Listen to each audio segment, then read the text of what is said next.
It's almost go time down in the desert as the Seahawks take on the Cardinals in Glendale, Arizona, under the lights of Thursday Night Football, under the watchful eye of the nation.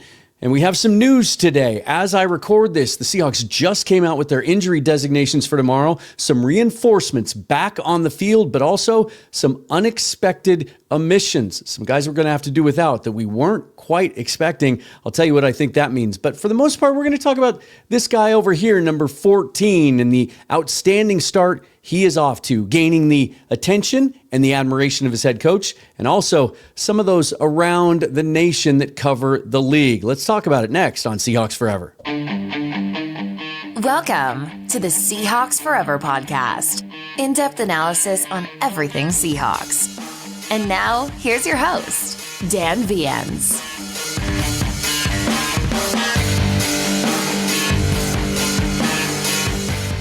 All right, you guys, as I said, just as I hit record, Seahawks came out with their final game designations for tomorrow. Now, earlier in the day, we got news that Robbie Oots, the fine rookie fullback, is placed on IR. He's going to have to miss a minimum of 4 games. That means Brady Russell now will play the fullback role. Will we see as many snaps utilizing a fullback? Will we see A.J. Barner perhaps and some other mixing and matching there? We'll have to find out. To fill that spot, they elevated D'Anthony Bell to the 53-man roster, signed him, and they also were able to bring back Jarek Reed to the practice squad, who they released yesterday to make room for, once again, Cody White. So I wondered when they announced the Bell news if that meant that potentially Nick Emenwari's still not ready to come back. And indeed, he is doubtful for the game. This would be the 3rd game now that he would miss. Kind of starting to feel like last year with Uchenna Nwosu, where they didn't put him on injury reserve because they felt like it was day-to-day and he'd be back before 4 games. I know we have 10 games until the next game, but doesn't look like Nick Emenwari's going to be able to play tomorrow as well. However, they are going to get back Julian Love and Devin Witherspoon for the first time since the opener. Witherspoon will be out there. It'll be interesting to see how they use him and Darian Kendrick, who's been playing so well in his stead in the slot position, something he's never done before, and he's just been outstanding. And then a couple of other surprises. We talked about Oots, but also Anthony Bradford, questionable for this game with a back injury. Zach Charbonnet, questionable with a foot injury, and Boye Mafe now questionable as well. Came up with a toe injury in that game on Sunday. Not as concerned about the Mafe injury. You know, they've been ramping up Uchenna Nwosu. He looks healthy. He looks explosive coming off the edge. Just hasn't really made any plays yet. And so they've got some depth there. With Bradford, the interesting thing there, if he's unable to go, and he has had this back issue, I think right before the opener, and he was fine, and that may very well be the case. But remember what Mike McDonald has told us before. In the event that Bradford can't go, we will likely see Oluwatimi start at center and Jalen Sundell slide over to right guard. With Jones out, that's a big one. I mean, he played really well in the preseason when Charles Cross was out with the finger injury. The unfortunate thing here, too, with Jones is that he was playing in that game because they were pulling starters to rest them, right, and help prevent injury with the short week coming up. And so he only plays a limited number of snaps in the fourth quarter, hurts his ankle. He's out of this game. So the backup tackle position becomes Mason Richmond, right? So you probably have Bryce Cable-Dew and Mason Richmond active for this game. A lot of mixing and matching, some really interesting stuff going on there. If you're watching this as it's released, we'll be talking about this tonight on the Seahawks Syndicate, but most likely this will be after that. But I want to talk about Sam Darnold today because the quarterback has been such a focal point of this team for a long time, as it is any team, obviously. The Seahawks have had some pretty good fortune over the last couple of decades with their quarterback position. Matt Hasselbeck, almost a decade on his own. Russell Wilson, obviously, helped us win a Super Bowl. Geno Smith gave us 3 really good years.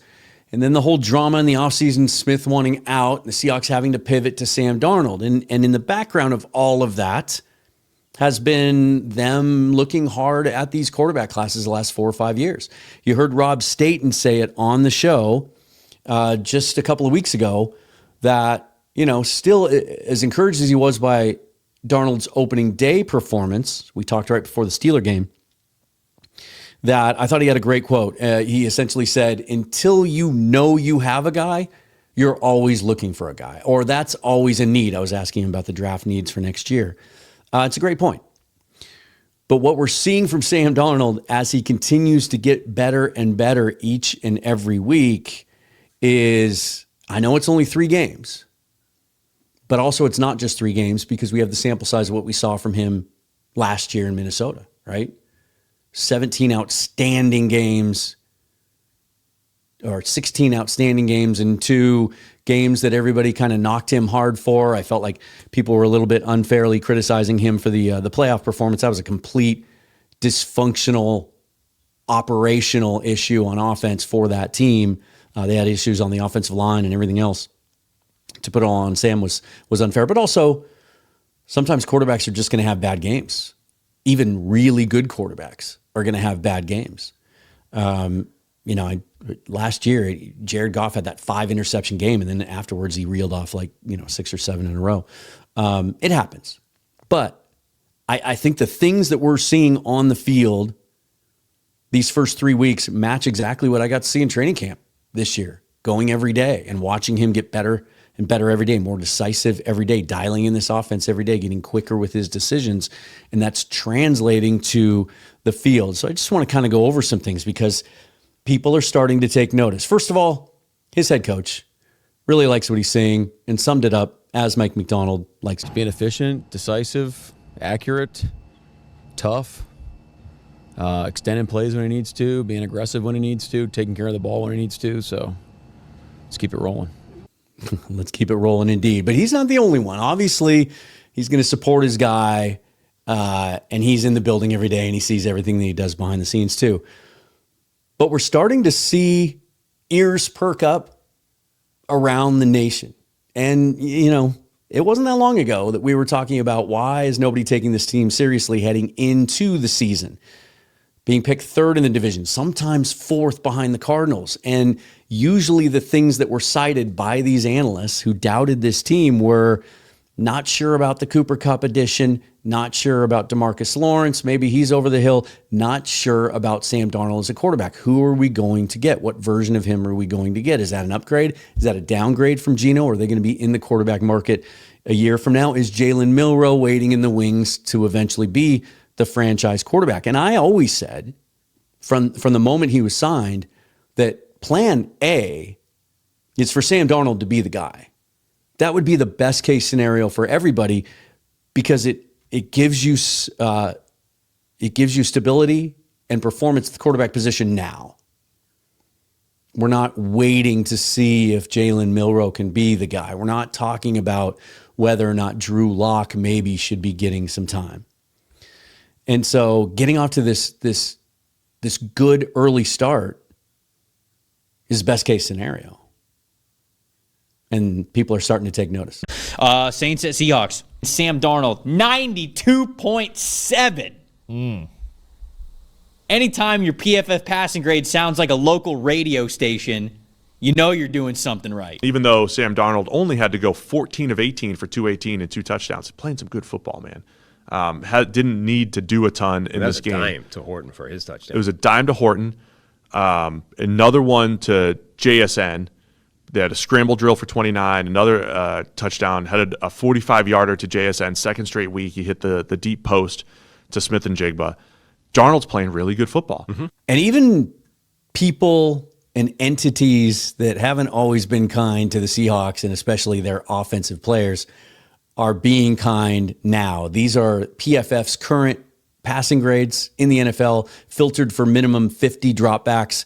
There's Sam Darnold, number 1 with a score of 91.9 for the season.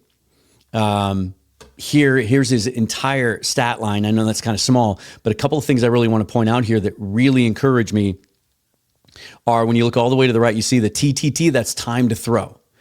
And all we've heard from training camp until now is quick decisions, quick game, get rid of the ball quick. It's a rhythm passing offense. That's what this is predicated around, right? And it's also the best way to help a young offensive line that hasn't played together and is in a new system, new coaching staff. We've talked about this ad nauseum for the last couple of months. And so the best way to help them is to get the ball out quickly. Week 1, 2.38 seconds. Week 2, 2.59 seconds. Week 3, 2.71 seconds.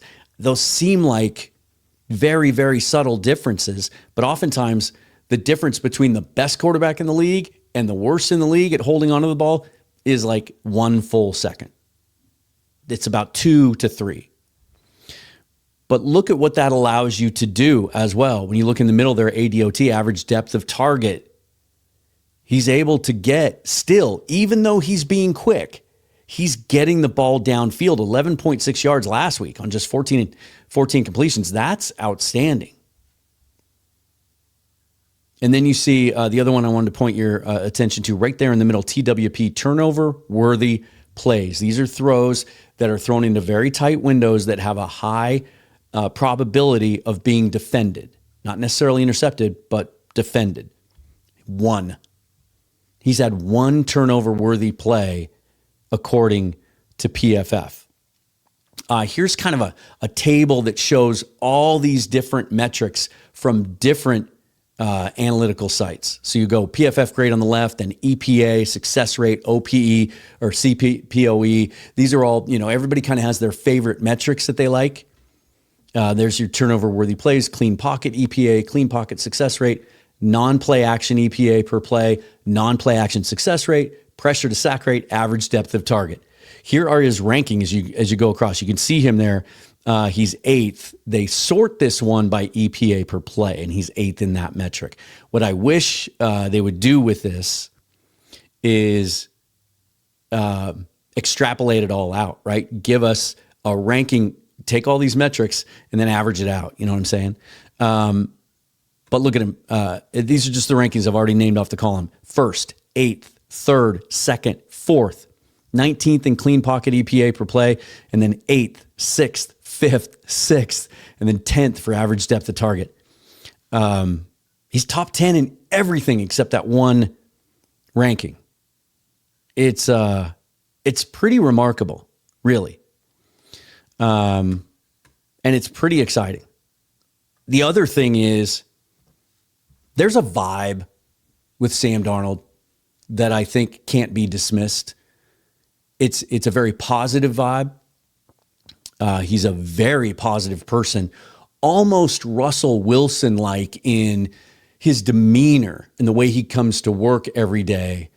But without going too far into this, we've been down this road before in the past. It just seems more genuine. But I'll tell you one thing that he and Russ have in common. I don't know if you saw the mic'd up segment, about 9 minutes worth of stuff the Seahawks put out today. It was mic'd up during the game on Sunday. Don't bother watching it. It's really boring. Like he doesn't give them anything more than Russ ever used to. It's just kind of the same sort of positive affirmations that he says over and over and over again. But he just seems to have a joy for the game. And with everything he's been through, you can go one way or the other. We saw Geno Smith going through very similar things early in his career. Drafted by the Jets, was supposed to be the savior.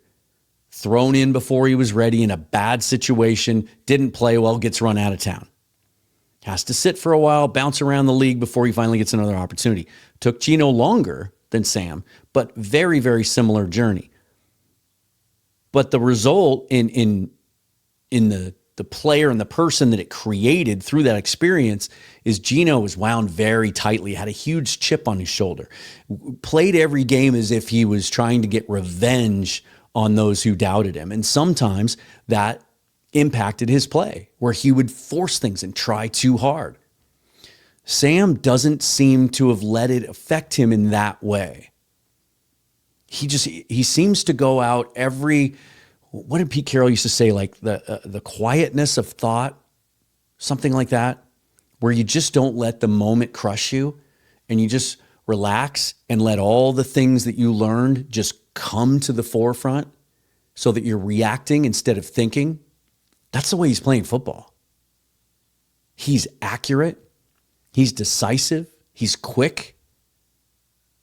He's thrown a couple interceptions. I think two of them weren't necessarily all his fault, but the way that he has responded to those interceptions, bounced back and played after, like you forget he even threw them. He's better in the red zone. He's really good in the red zone. He was last year for Minnesota. If you want to see an in-depth breakdown of that, I think the numbers are, if I can remember off the top of my head, 24 touchdown passes, 5 interceptions in the red zone last year for Minnesota. We broke that down in a Hawks Film Lab with Bryce Coots and I. It's on Patreon or YouTube membership if you want to check it out. Sign up for one of those tiers. It's really good work by Bryce. Always is. He's very, very good down there. And now he's getting the ball downfield. He's spreading the ball around. I think week 1 in some ways was his most impressive performance, even though statistically it was the worst, because the 49ers took everyone away except JSN. They tried to take JSN away. They just couldn't. He kept getting open. But Cooper Kupp couldn't get any separation. Torrey Horton was used as a decoy week 1. They were just running him off. And he was taking Lenore with him a lot. Kept Lenore off of JSN. And Sam was still able to find him time and time again, especially late in the game when it really mattered. And unfortunately, the fumble on the last play. What it does for this franchise is it allows them to move forward with the quarterback position being solidified, because you have a guy that, you guys can debate it amongst yourselves, is a top 10 to 15-ish if you're going to start putting lists together and arguing. Because look at the quarterback play around the league right now. There's 5 guys everybody agrees are elite. One of them's now on injured reserve, so there's 4. And then in years past, you would have the debate of who are the top 4 or 5, and then there were like 5 or 6 more that were close to being right there. That second class this year isn't as strong. And some of these young quarterbacks, almost a third of the starting quarterbacks to start this season in the league, 7 of them came out of last year's draft. I guess that's a quarter. My math stinks. A lot of young quarterbacks starting in this league, and not all of them look like franchise quarterbacks. Sam Darnold is playing like a guy that by the end of the year, I think when Mike Sando does his quarterback tier thing next year, like, he's going to move up. I think he's going to be considered the guy here. And I know you can tell me all you want. Tell me in the comments. Let me have it. 3 games doesn't tell us anything. It does, though. It was only the Saints. It's an NFL football team. We've seen guys here before not play well against bad teams. We've seen Russell Wilson play poorly against bad teams. He went out and dominated. That's what you do against a team that doesn't have a very good pass rush, has some talent deficiencies. He has an opportunity again to do that this week. This is what the Arizona Cardinals defense looks like. There's a lot of yellow and orange there, which is average to fair on PFF's rankings. Actually, let me show you this first, because these are ESPN Next Gen Stats, a little more kind to them. They give them a pass rush win rate of, they're 4th in the league at 49% and a run stop win rate of 35%. So they're 5th in the league against the run, 4th against or as a pass rush unit, according to Next Gen Stats. Now, their metric is based on, do you win your block? Do you beat your blocker within 2.5 seconds? But they're not getting home. They have 5 sacks. They have less sacks than the Seahawks, and we don't think the Seahawks are getting home enough. And I'll show you those numbers and compare them to the Seahawks here in a minute. But PFF's a little more kind to them, right? Their pass rush, they give them a good grade of 69.2. But look at that tackling grade last week, and really overall. They don't like their run defense as well. 55.3, it's not a good score. Overall, their defense, they give them a 60, that's average. And look at that coverage grade. They've got some issues in their secondary. Will Johnson didn't practice. I haven't heard their final injury report today, but yesterday he didn't practice. I don't think he's going to play on Thursday. They're outstanding rookie. They had to put Garrett Williams on injury reserve. They're really, really good slot corner. He's out for at least 4 games. Max Melton's not on the injury list, so he seems to have recovered from that knee injury he had to be carted off for a couple of weeks ago. But they're playing some young guys in coverage. If you want to see a full breakdown of matchup of the game, I talked to Walter Mitchell of the Red Rain podcast. Look for that on the YouTube page. But he has an opportunity tomorrow to have another day and do it on a national stage on Thursday Night Football, right? These are those numbers. I wanted to catch you up on these because Wednesday is when ESPN Next Gen Stats updates all of their rankings, and just wanted to kind of show you where the Seahawks are in this. Just a little side note here. Defensively, they're second in the league in pass rush win rate, fourth in run stop win rate, and look at the improvement of the offensive line. Last week, I told you that they had them dead last, 32nd. Didn't think that matched the eye test. It's pretty clear to me and just about anyone else who knows football that watches what's happening that offensive line is making progress. It's better. The pieces are there. The scheme is better. The coaching's better. They're getting better. And Brian Baldinger can't stop talking about Gray Zabel. But that pass block win rate was 32nd last week, and they're all the way up to 20th. And their run block win rate was in the 20s last week. Now it's up to 19th. Now that one might, if you're like me, you might raise an eyebrow a little bit because the run game hasn't been quite as good consistently as we want it. Here's some individual rankings as well among edge players. Pass rush win rate, Maffe's 5th, Hall is 13th. Edge run stop win rate, Lawrence is 3rd, Hall is 8th. Derek Hall's having a really sneaky good year. Needs to get a couple of sacks. And then the interior defensive tackles, pass rush win rate, Jaron Reed 5th, Byron Murphy 13th. Against the run, Leonard Williams is 6th. And then there you see Zabel is the 4th best run blocker among interior linemen, according to Next Gen Stats. I think it's another opportunity for Sam Darnold to prove himself tomorrow. And I grow more confident each and every week that he's a very, very good quarterback that has a chance to not only lead this team to contend for a division title this year, but be the guy moving forward. I said when he was signed that the guy he most reminded me of is Matt Hasselbeck in play style, demeanor, success, like just how quote unquote good he is. Will you take that? Will you take a guy that can play? I mean, he's starting a little later. I think Matt was in his mid-20s when he kind of got his feet under him here in Seattle after being in and out of the lineup. Sam's 28 now. But he's playing like a guy that if you asked me to bet on it right now, and I'm not a betting guy, but if you asked me to, if you made me, I would bet that it's more likely as we sit here today that Sam Darnold signs an extension and remains the starting quarterback here long-term beyond this 3-year deal than gives way to Jalen Milroe at some point in 2 or 3 years just because they want to get younger at the position and save some money. I think it's a great, I know it's become a cliche, a great problem to have. I think that's a little bit oxymoronic or contradictory. It's a great issue to have. You have a 28, 29, 30, 31, 32-year-old, very good starting quarterback, and you have a really dynamic guy developing behind him. There's nothing wrong with that. Opens up a lot of doors in the future, and I can't wait to see what Sam's going to do tomorrow in Arizona. Thanks. Just a short one today. No live ad reads or anything. Going to take all the hashtags out of this one, call this one kind of a bonus episode. It's just something that's been banging around my head, and I wanted to get it out. And so I thought I would get it on tape and send it out to you. Hope you enjoyed it. Let me know down in the comments how you feel. Let me know how sustainable you think Sam Darnold's performance is. You think it's fluke? You think he's a fraud? You think he's a paper tiger and you still don't believe in him? Or are you starting to buy it? Let me know.